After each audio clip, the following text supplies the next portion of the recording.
Good morning. Welcome to Norma Talks on this Wednesday morning. It's getting close to Christmas now, which is why my poinsettia is sitting behind me here to help give a little bit of Christmas decoration to the place. A week and 2 days, Christmas Day. And with Christmas doesn't fall on a Wednesday, so I will keep on being here Wednesday mornings. Now, very often, I'm not sure what I'm going to actually talk about. I ask my guides, or you want to call that, my higher power, if there's a topic that I need to touch on. I also listen to things that are happening or thoughts that I have. And if I'm smart, I will write them down. I do not always write them down. So consequently, what ends up happening when I get up on a Wednesday morning, I'll sometimes say, okay, what am I talking about today? And what came to me today was the topic personal power. What is personal power? It is if you're involved in the self-growth movement at all, you will hear that term. Are you in your power? Are you in your personal power? Are you eliciting your personal power?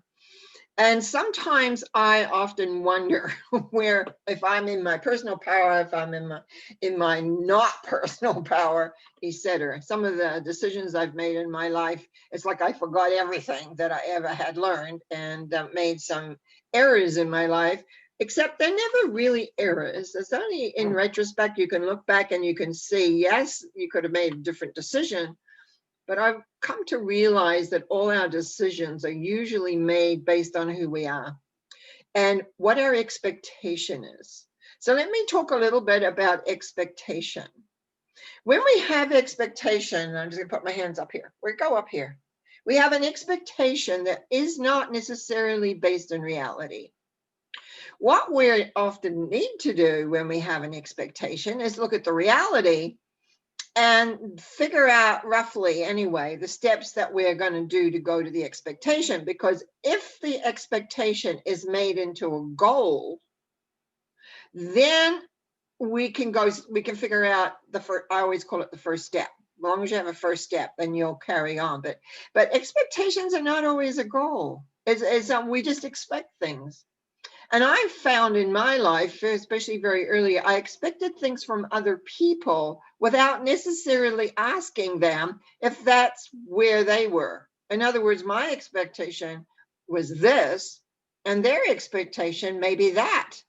But I never communicated what my expectation really was, because I just expected it to be the same. Relationships. Basically, that shows up most, but not always. Sometimes with clients, sometimes with workmates, sometimes with other things. So to tie that back into personal power, when you're in your personal power, you're usually present. So you're usually aware of what's happening to yourself. But then how do we communicate that which is happening to ourselves to another person? How do we communicate what we are really wanting or expecting in any situation if we do not communicate it? I have found very often in relationships, and perhaps my own too at different times, but people don't ask, what are you expecting from this? What is your main thing? What do you want out of this? What do you want to get? Because we don't want to upset the boat. If you're anything like me, you don't want to upset the boat. You don't want to upset them. You don't want to upset you. You want everything to sort of stay nice and smooth. I found as I went older in years, I was a little less thinking that way and would ask, but it's still not always easy. If you're a person like myself that was raised with a lot of what we used to call inferiority complex, with a lot of that, and not really believing in yourself, but somehow had a power within me that kept me going, that I was referred to as being stubborn at times. But I really didn't have that deep-seatedness that said I was absolutely okay. And I could communicate what I wanted, because very often in my household, when I communicated in way, I received a hand across the ear, across the body, or something. So what happens with that is your self-awareness, your self-sense of being begins to get diminished. And then it took me years to get to a place where I began to feel whole, where I began to heal all those fractured parts or aspects of myself. And sometimes every now and again, I'll still find one or two that's still not really being integrated really, really well. And luckily I know how to do that. So it's really, really easy to do. So what is our personal power? A personal power is when we feel strong, when we're connected. I believe when we have a belief or a system that we're connected to that strengthens us, so that when things become a little unsettled, we are able to refer and we have the skill of communication. Now, unfortunately, a lot of people do not take any kind of communication skills. I took some workshops where I learned some basic communication skills, and I took a number of coaching courses, and I learned a great deal more about skills, because as a reader, you tend to, when I say reader, if you haven't seen me before, I'm a psychic tarot card reader, as well as other things. But as a reader, you tend to tell. You don't ask, you just tell. And I had to learn how to move more into a questioning and what words to use in questioning a person. Sometimes I need to know certain things too, because I do a lot of transformation work, and in that my coaching knowledge, you might say, comes into play when I'm researching with that person what it is they really are wanting to let go of, to change, to transform. Now, so it's very interesting to be in your personal power. And I really think communication, it was really interesting today. Excuse me a sec. I post occasionally up on my Instagram that goes into my Facebook page a tarot card, which has a little comment or something on it. And today I had two, and it was about, and it came up about communication. And it is so important to be able to communicate effectively. Now, I also want to do today to change things around. I'm working to learn how I can share on my screen some of the things I want to share. So I've practiced with this before we started. So be patient with me while I get this up on the screen, and we should be fine. Now, you're going to see before you something that I wrote up, and I'm going to explain a little bit about this little sad, mad, helpless formula. I had a client, and this was a phone client, so I've never met her. I've worked with her for years.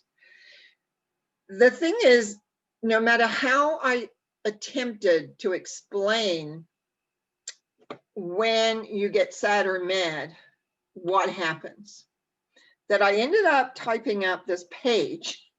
And since then, I've sent it to quite a number of clients. But I wanted to go over today. I thought it would be good because I wanted to learn how to share, and I've obviously got that up there. So one of the things here, it goes like this, with these dots. I'm going to read through it. We'll talk a little bit as we move through it. An event occurs in your life which overwhelms you, and you do not know what to do. And there's usually one or two responses. You either feel sad, depressed, or mad, angry, or frustrated, and all that falls into that. And in a way, how I explain that is like the flip side. It's like a coin that's cut in half. We either go one way or the other. So as I said in the second line, you are either sad or mad. In other words, either depressed or angry about the situation. Now, there's some lesser words too that can go with that. Now, the key is, what I found is that I would tend to get mad. I might be frustrated, but I would tend to go into sad. A lot of people go into mad. My dad used to go into mad very quickly. Actually, it seemed to me anyway. Except when he didn't, of course. He didn't live like that all the time. My dad actually was worked hard, and we didn't really see him. He was more of an absentee father than a there father. Now, the key here is to recognize that when you are overwhelmed, what they will trigger is helpless. On the next line, maybe I can highlight this. Let's just see if I can do, oh, no, it's not going to work that way. If you go a little deeper, by taking a breath, you will find you actually feel helpless. And that's what I work with clients with. If you begin to feel sad or mad, go for the helpless. What are you feeling helpless about? That is the big key to learn how to handle your mad or you're sad. It's all about helplessness. Nobody likes to feel helpless. Nobody. And I'm just going to tie that back to the topic of personal power. You're not going to be in personal power when you're feeling helpless. But it's so easy. Overwhelmed, helpless. What do? The 10 now, okay, there may be other ways you react, but I found most often people they go into depression, sad, or they go into mad, angry, outward. So one is inward, one is outward. Now, if we go down a little further, now I'm hoping I can, yeah. If you go a little deeper by taking a breath, you will find that you actually feel helpless. Then, if you reach beneath the helpless feeling, you will find you feel unworthy of having it, being the situation, any different. It is a situation that has triggered you. It is a situation that is, and you, because you get overwhelmed, you don't know how it's going to change. There's no way to change this thing. Now, the feeling of unworthiness, one of the things I found, we will do anything than feel that. I mean that. The bottom line, it's another, maybe I'll show that another way, but it's like there's a bottom line feeling that we will do anything. And it's usually, if we are more of a thinking person, it'll be I'm not good enough. If we are an emotional person, it'll be I'm unlovable. And that is that unworthy feeling that says, I am not good enough for this. I can't do anything. And that's why the helplessness needs to be addressed. And I think it's the one thing we stay away from. We don't want to feel helpless. Now we definitely don't want to feel unworthy. And so you need to be able to handle the unworthy feeling, to go deeper again. Because if you go beneath the unworthy, you will find the source energy, which equals love. That the universal energy, as I say in the next line, I just realized, by connecting with the universal source love energy, you recognize that you're not unworthy. In fact, you are worthy because you're loved by that universal energy. Now, if you take the away from unworthy, you will realize you are worthy and therefore not helpless. When you realize you are not helpless, you can then choose to make a different decision about the event and deal with it appropriately. You are in command of your life. In other words, in your personal power. I have underneath another little thing I talk about a lot, actually. When you accept the situation 100%, you are free to make a different decision. But it needs to be accepted 100%. Now, I'm going to stop the share on that and bring myself back there. Hey, I managed to do that. Wow, that opens up more and more things for me to do. Now, what I found for myself, and remember, a lot of this came out of me trying to figure out how to work my life a little easier. I was in my second marriage in particular, which it was fine for a little while, then it wasn't so fine. And I knew that I had to accept 100% the situation. Now, this is where it gets silly. I did not want to be a twice divorced woman. So I decided that I should, hang in there, deal with this. And instead of being in my personal power, I gave my personal power away to an image that had nothing to do with me, really, except something in my head. And how often we do that. And so I stayed much, much, much, much, much longer than I needed to, because I refused to accept 100% that this would never change. or in my case, it wouldn't go back to how it was originally. How often we do that? When we don't want to accept a situation 100%, because what I found was until you accept 100% whatever the situation is not going to change in any way, shape, or form. It sets you free. Until then, you're not free. You just keep doing the same old thing. And you're certainly not in your personal power. So when you decide 100%, you realize, oh my goodness, this is never going to change. It's almost like the old saying, the straw that breaks the camel's back. It's almost like, that's it. Somehow it sets you free to make a decision. And it's that decision that you begin your new path. And that decision is what puts you back into your personal power.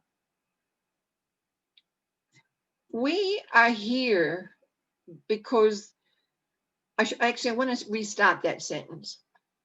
There's a few of us that are born that don't seem to have to go through the trials and the tribulations that most of us go through. And when I was being raised by older parents, actually, I had a lot of older relatives. And each one of them had something that they added to the mix, I think, because I was a quiet, believe it or not, people say I was chatty, but I was pretty quiet. I did a lot of read books. I didn't mingle a lot, but I listened. I listened a lot. And so there's a lot of wisdom that people go through, how they coped, how they handled, how they dealt with things. My parents went through the Depression. I know my dad worked and supported in lots of ways, two, if not three other families, food, items they needed, things like that. Second World War came along. My dad did not go to Second World War, but had to deal with the guilt of that due to his age and his knees. They weren't good enough. So there's lots of things that happen that you learn, that you need to be able to incorporate that and to recognize this all adds to you. And that pathway that you're on sometimes gets difficult. These times we're in right now, they're not easy times. Many of us are feeling the effect of not being able to socialize, not being able to visit family, especially with Christmas coming right around the corner. And you may have this little bubble. I know I have three people that are in you might call it my bubble, because so many people outside of that, they're just petrified. Don't get me started on some of my ideas on those things. But acceptance. When we accept 100%, we'll make a decision of what we want to do about it. And we can. People, my friends know I was very upset when our local theater closed down again after finally getting reopened, because I like going to the movies and I like doing movie reviews. So guess what? Crave has lots of very old, maybe the older movies, but man, some of them are good. So Netflix has new ones coming out, excuse me, again, all the time. So rather than sitting in a sense of frustration because life isn't giving us what we want right now, just trust the process of life. Trust the source energy that is there for you to support you, to remind us that everything that we go through, we get through. We survive. But how do we survive? We want to more than just survive. We want to flourish as our beingness. We want to be more and more in relationship with that universal love energy, to know we have value, that we are worthy, and no matter what, we are loved. We are loved. And therefore we can proceed on. And there's lots of tools, with lots of things that are out on the internet now that give you tools of how to create, how to be happy, how to do the things that you need to do. And it's part of your philosophy of life. So that's what about being in your personal power is, to make your life workable, no matter where you are, no matter what's happening, no matter what's going on. Listen to your feelings. Be aware, be present in your body. Listen to what other people actually are saying, not just caught up in your own mind of what's going on. I just want to say thank you for listening once more on a Wednesday Talks. Thank you for the comments that you're making. I really appreciate those. I don't get to them, but usually once a week or so I can get in there and actually make comments. back or at least acknowledge them. I appreciate that. For those of you that signing up for my monthly newsletter, I have a good sale coming up on January. So you may want to sign up, and you can do that through my website, normacowie.com, or you can get hold of me directly somehow and say, yeah, I want to be on the web on your newsletter. Meantime, have a great week, and we'll talk to you on Sunday, on the Sunday talk, and again next Wednesday. Blessings.